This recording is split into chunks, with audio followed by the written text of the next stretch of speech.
안녕하세요. 2020년도 1학기 사회심리학 강의에 오신 것을 환영을 합니다. 최근 코로나19 사태로 인해서 불가피하게 우리가 온라인 강의를 하는데요.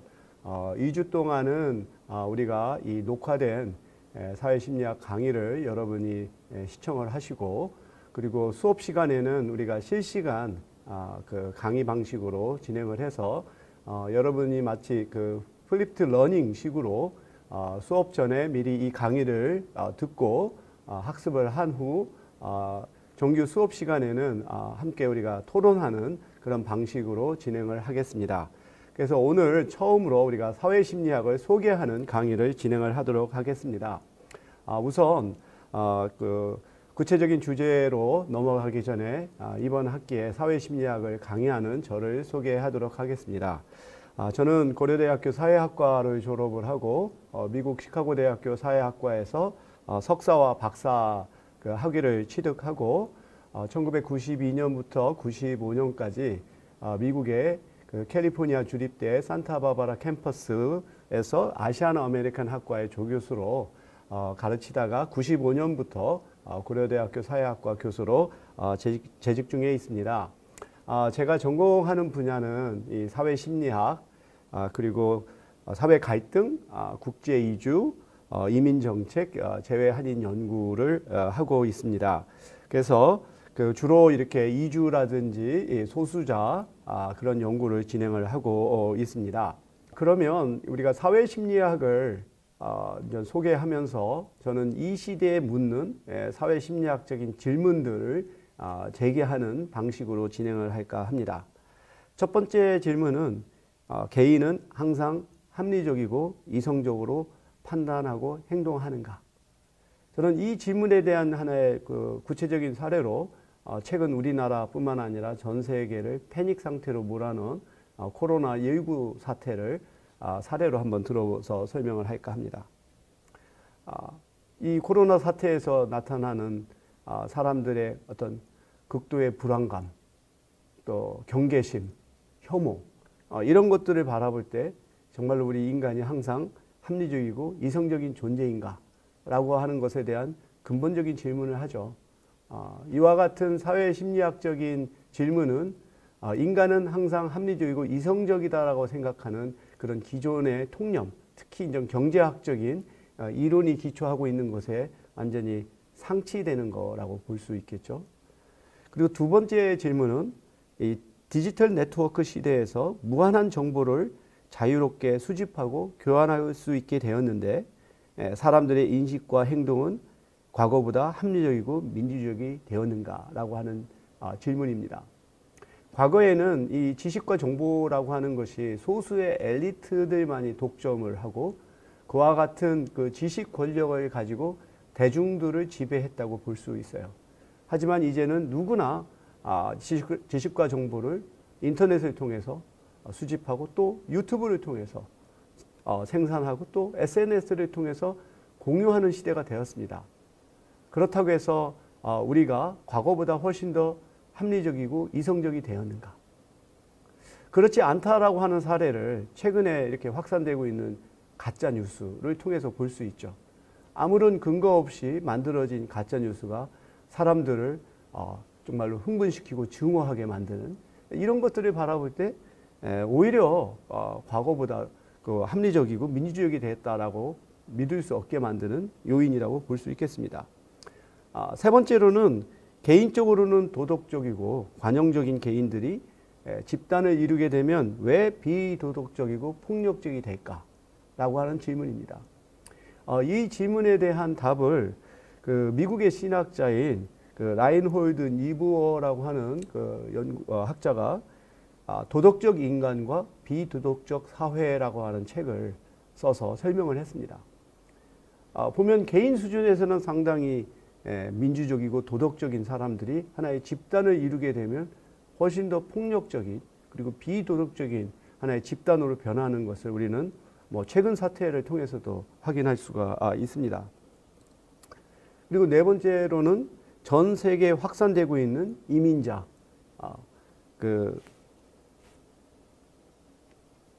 잠깐만. 다시 거기서 요걸 또 눌러야 되네. 오케이. 그 네 번째 질문은 전 세계에 확산되고 있는 이민자, 난민, 성소수자에 대한 편견, 혐오차별, 배제는 왜 일어나는가라는 것이죠. 지금 코로나 사태를 통해서 처음에는 중국인에 대한 혐오 표현, 다음에는 국내에 있는 중국 동포, 또 신천지 교인, 또 지역적으로는 대구 경북에 대한 사람들의 두려움, 혐오 표현이 갈수록 확대되고 있죠. 근데 우리가 이렇게 누군가에게 하나의 책임을 전가하는 희생양을 찾는 것은 이런 공포 상태에서 일반적으로 나타나는 현상입니다.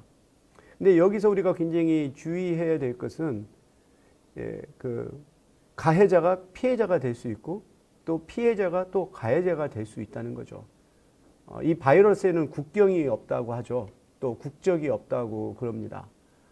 그렇기 때문에 누군가를 하나의 타자화시키고 그 집단에게 책임을 전가하는 그런 행위는 언제든지 부메랑이 돼서 자기에게 돌아올 수가 있어요.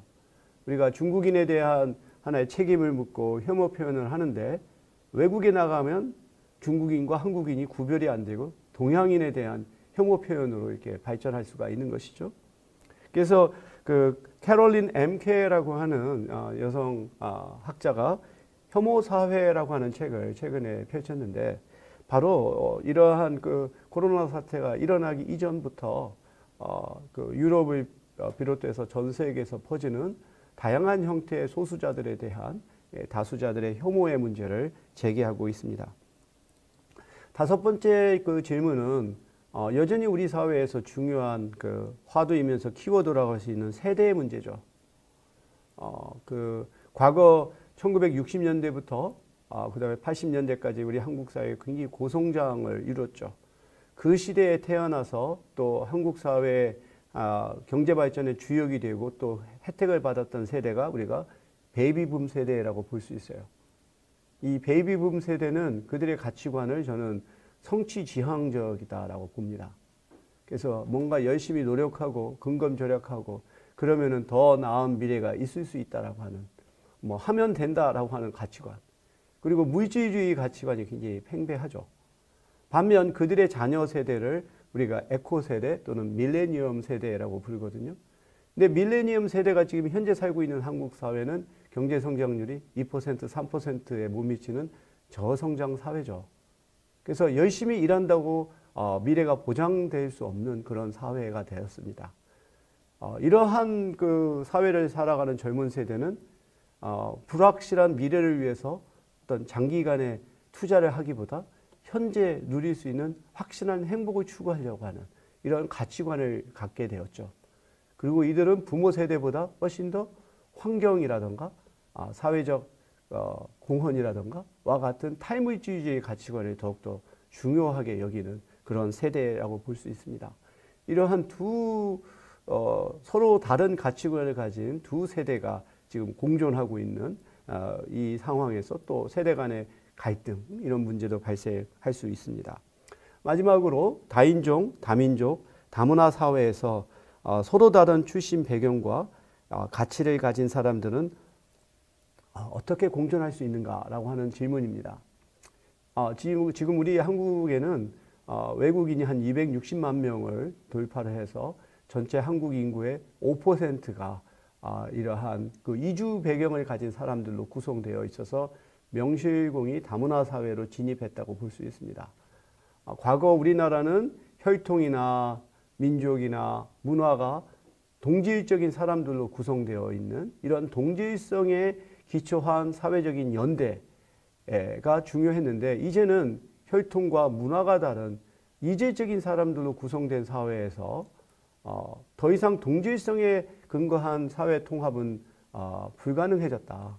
그렇다고 한다면 이 다문화 사회에서의 사회 통합의 원리는, 새로운 원리는 무엇이 될 것인가 라고 하는 것이 굉장히 우리 사회의 중요한 질문이라고 볼 수 있겠습니다.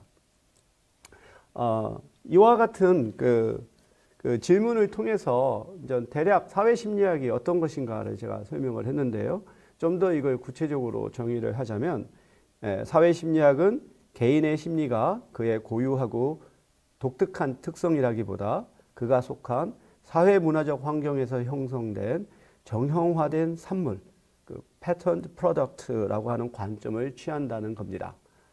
심리학이 좀 더 개인의 개별적인 하나의 심리적인 현상이나 특성에 초점을 둔다면 사회심리학은 그 개인의 심리가 어떻게 사회적 환경에 의해서 형성이 되고 변화가 되느냐에 더 초점을 볼 수 있겠습니다. 그래서 저는 이 사회심리를 토양에 비유하고 싶은데요. 우리가 같은 나무라 할지라도 어느 땅에 심어지느냐에 따라 그 나무가 잘 자랄 수도 있고 자라지 못할 수도 있죠. 마치 사회심리는 토양과 같다고 볼 수 있어요. 그래서 같은 제도라 할지라도 그것이 어느 사회문화적 환경에서 운영되느냐에 따라 성공적일 수도 있고 실패할 수도 있는 거죠. 뭐 예를 들어서 우리가 성과제라고 하는 제도는 서구와 같이 개인주의와 또 능력주의가 일반적인 사회에서는 잘 작동할 수 있지만 이 집단주의와 연고주의 그리고 또한 그 집단에 있어서의 조화를 중시하는 한국 사회에서는 이게 제대로 작동하기가 어렵죠. 이것은 집단 간에 있어서의 조화를 또는 단합을 해칠 수도 있는 것으로 여겨질 수 있습니다. 그러다 보니까 한국 사회에서는 일종의 성과제가 운영되더라도 무늬만의 성과제가 운영된다고 볼 수 있죠. 예를 들어서 돌아가면서 그 이쪽에 인센티브를 받는 방식인 거죠. 그래서 성과제를 실행을 하지만 상당히 한국적인 방식으로 이것이 운영이 된다고 볼 수 있습니다. 따라서 그 한 사회의 사회 심리를 이해하는 것은 이 사회 문제의 해결과 사회 발전의 지혜를 얻는데 매우 필수적인 조건이다라고 말을 할 수가 있겠습니다. 특히 뭐 경영학이라든지 또는 행정학이라든지 등등에서 아무리 서구에 발전된 제도라 할지라도 그것을 한국의 사회문화적인 그 토양 속에서 잘 운영될 수 있도록 우리가 설계를 해야 그것이 효과를 거둘 수 있다라고 볼 수 있겠죠. 그래서 사회심리학은 개인의 심리적인 과정, 예를 들어서 학습이나 동기나 태도, 감정, 성격 이런 것이 사회적인 환경, 성이라든지 연령이라든지 인종 및 민족, 지역, 문화와 관습, 계급, 계층, 정치 체계 등과 상호작용을 연구하는 학문이라고 볼 수 있어요.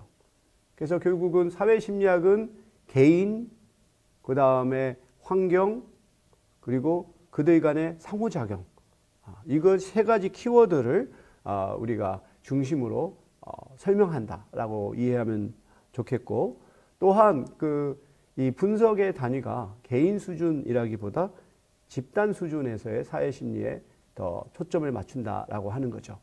한 개인의 독특한 하나의 기질이라든지 또는 이상 행동이 아니라 그런 같은 특성을 공유한 사람들 또는 그러한 집단과 다른 집단 간의 관계에서 나타나는 사회심리적인 현상, 이것이 이제 사회심리학의 주제라고 볼 수 있겠습니다. 이번 학기에 제가 이제 사회심리학을 강의하면서 강의의 목표는 세 가지가 있습니다. 첫 번째는 사회심리학의 주요 이론과 개념을 이해하는 겁니다. 이것은 마치 우리가 사회심리학이라고 하는 집을 지을 때 그것을 구성하는 하나의 벽돌 또는 철근 또는 뭐 콘크리트 이런 것이 되겠죠. 그래서 사회심리학에 있어서의 핵심적인 개념이라든가 이론을 우리가 공부를 하고요. 두 번째로는 서구 사회에 있어서의 사회심리적인 현상에 대한 경험적인 연구들을 소개할 겁니다. 그리고 세 번째로는 한국 사회의 사회심리적인 현상을 우리가 분석을 할 거예요. 그래서 우리가 한국에서 사회심리학을 연구하면서 우리 사회의 문제를 등한시하는 것은 저는 온당치 않다고 생각해요. 하지만 또 우리 것만 이렇게 또 초점을 맞추는 것도 올바르지 않다. 그래서 항상 서구 사회와 우리 한국 사회를 비교하면서 그 두 사회 간에 있어서의 공통점과 차이점을 찾아내고 그것의 원인을 우리가 찾아내는 것이 사회심리학의 목표라고 생각합니다. 그래서 이번 학기에 우리가 다루는 주제는 굉장히 다양합니다. 자기, 정체성, 귀인, 태도와 행동, 뭐 집단 심리, 집단 간 관계 등 사실 한 학기에 이렇게 다양한 주제들을 다루는 것이 현실적으로 무리가 될 수가 있어요.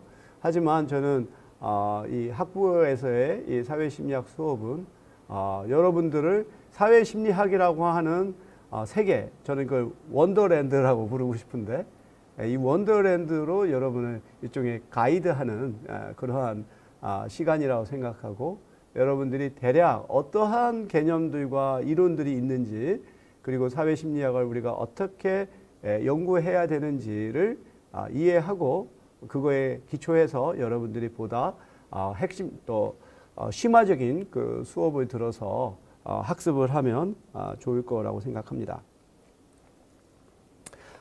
이번 학기에 여러분들이 좀 많이 활용했으면 하는 교과서는 한규석 교수가 쓴 사회심리학의 이해라고 하는 책이 있습니다. 저의 강의가 이 교과서에 또 많이 의존을 하고 있어서 여러분들이 그 해당되는 주제를 또 교과서를 통해서 또 학습을 했으면 좋겠고요. 또 올해 새로 출간된 그 사회심리학이라고 하는 굉장히 두꺼운 책이 있어요. 로버트 치알디니, 더글러스 켄릭, 스티븐 뉴버그라고 하는 세 학자가 공저한 책인데 우리말로 이게 번역이 되어서 나왔습니다.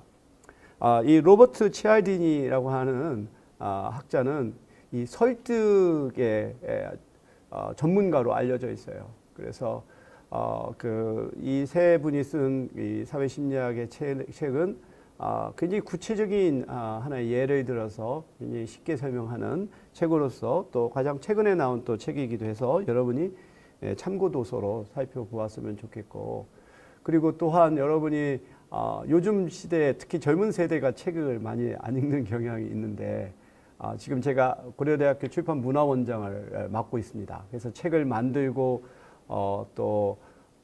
그 소통하는 그런 책임을 맡고 있는 사람이다 보니까 좀 더 우리 젊은 세대뿐만 아니라 우리나라 모든 사람들이 좀 더 책과 가까이, 그래서 더 넓은 세계를 볼 수 있게끔 하는 것이 저의 목표인데, 그래서 저는 수업 시간에도 관련된 책들을 좀 많이 소개할까 합니다. 그래서 혹시 관심 있는 학생들은 이러한 책들을 한번 읽어보면 좋겠습니다. 그 에릭 프롬이 자유로부터의 도피, 이것은 2차 세계대전 당시 왜 독일 국민들이 히틀러나 나치에 그렇게 빠지게 되었는가.